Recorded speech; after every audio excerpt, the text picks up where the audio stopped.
Just because you use the best drills doesn't mean you'll get the best results. How you use those drills will determine how much progress you make.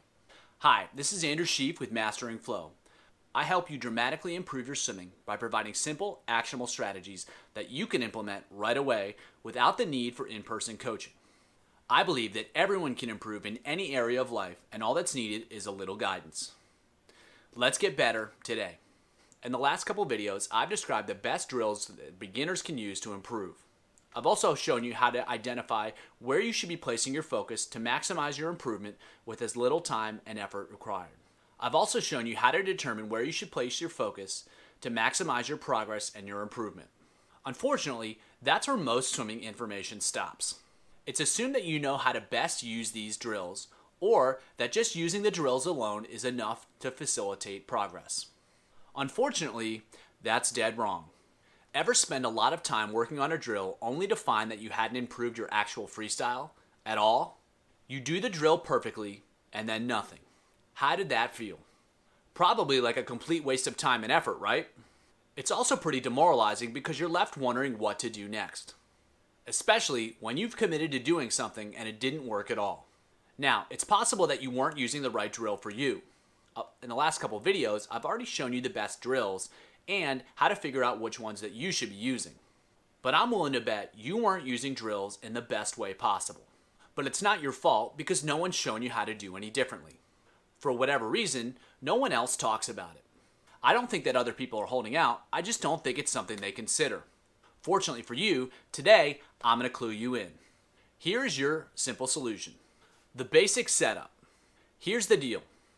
Drills are great at helping you feel new ways of moving. It's like opening the door to a new and previously unexplored room, and that unexplored room is better swimming.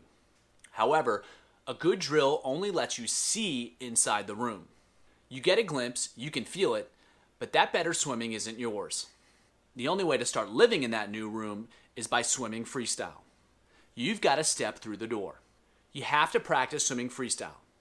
And you need to do so by paying attention to those new, fun, and exciting sensations that you felt during the drill. Open the door with the drill, walk through that door with the freestyle. Simple. So what does that mean? You want to get exposed to the combination of the drill and the freestyle as many times as possible. Traditionally, a bunch of drills are performed at the beginning of a workout all by themselves without any freestyle. Then, all of the freestyle work is performed afterwards. With this setup, you don't get to continue to practice walking through the door.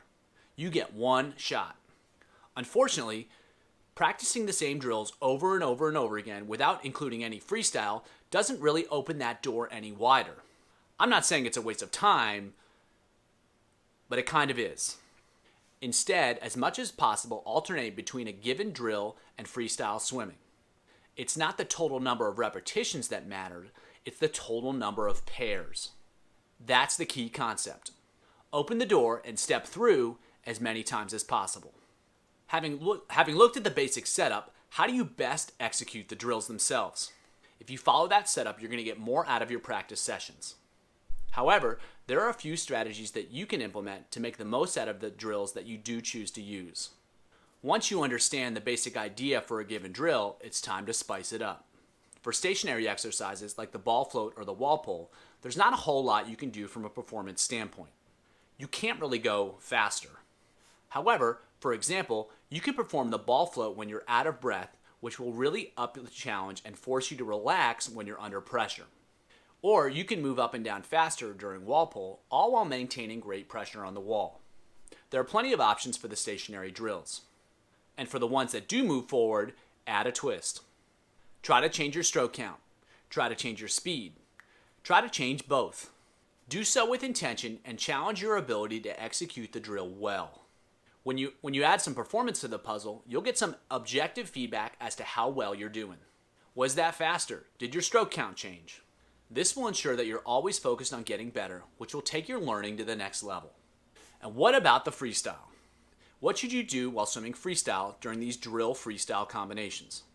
When you're first figuring out a drill and how to integrate it into your freestyle, simply swim freestyle, paying attention to the sensations you're creating and how it correlates with the drill. That will make a big difference to start with. However, once you're past that stage, you want to start focusing on performance. Keep track of your stroke counts, your times, or both. For speed, you can work on building your speed within a repetition. Or you can increase your speed between repetitions. Or you can alternate your speed between repetitions, going faster on the odds and slower on the evens. Same with stroke count. Try to take fewer strokes on some laps and more on others. Or you can try to predict your stroke count. Can you hit it right on? This helps orient all your learning towards performance. More importantly, it gives you concrete feedback and forces you to look for solutions. This is even more powerful when you're getting constant sensory information and sensory reminders from the drills. That's how you take your learning to the next level. Importantly, these goals don't have to be maximal. It's not about trying to do your best each and every time. Just have a reasonable goal and find a way to make it happen. Let's put it together with some practical examples. Here are some sets that use the principles we've just discussed. They use the 5 best drills for beginners that I've discussed in previous videos. The sets are simple versions that can be made as complicated as you'd like. You'll notice the key elements. There's a pairing of the drills and freestyle swimming. And there's a challenge to the drills when appropriate. And there's also a challenge to the freestyle swimming. This is the type of strategy that helps you improve. You're using drills to really maximize your learning as opposed to just practicing them. Give these sets a shot and let me know how it goes. I'd love to know how you use drills to improve your swimming. Just comment below and let me know what works for you. I'd love to learn from you so I can continue to get better and continue to help others improve their swimming.